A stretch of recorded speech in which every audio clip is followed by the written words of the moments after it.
Eukaryotic cell is a free-floating genetic material with the absence of nucleus. Prokaryotes can live with or without oxygen, while eukaryotes live only with oxygen. So 14th question, option D, neither one nor two. So நம்ம வந்து நேம்லேயே இருக்குது prokaryote eukaryote. ப்ரோகேரியாட்னா true, sorry you means true, I mean real cell. ப்ரோனா நம்ம வந்து இப்போ தான் ஒரு டெவலப்மெண்ட்டில் இருக்குது, அது வந்து ட்ரூ செல் கிடையாது, அதுதான் ப்ரோகேரியாட்ஸ். ஸோ ஒரு யூகேரியாட்டிக் செல்லில் என்னென்ன இருக்குன்னா, நம்ம ஜென்ரலாக பார்க்குற நியூக்ளியஸ்,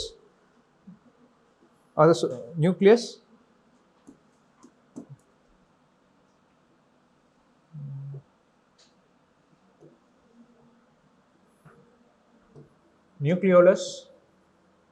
நியூக்ளியோலஸ் வந்து நியூக்ளியஸ்குள்ளே இருக்கும்,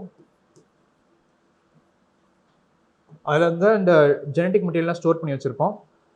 ஸோ அப்புறம் மைட்டோகாண்ட்ரியா. ஸோ ஒரு யூகேரியாட்டிக் செல்லில் இது மூணுமே இருக்கும். ஆனால் ஒரு ப்ரோகேரியாட்டிக் செல்லில் பார்த்தா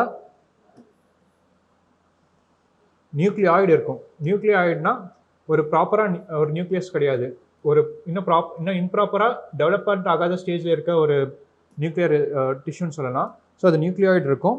கேப்சியூல், இது எல்லாத்தையும் ஒரு க்ளோஸ் பண்ணுறதுக்கு ஒரு எக்ஸ்டர்னல் கவரிங் மாதிரி. அப்புறம் ஒரு செல் வால் இருக்கும்.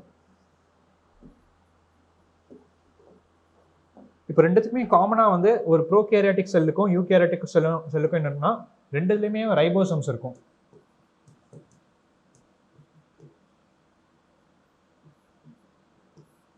ஸோ மற்றபடி பார்த்தா ஒரு ப்ரோகேரியாட்டுக்கும் யூகேரியாட்டுக்கும் இதுதான் டிஃப்ரென்ஸ்.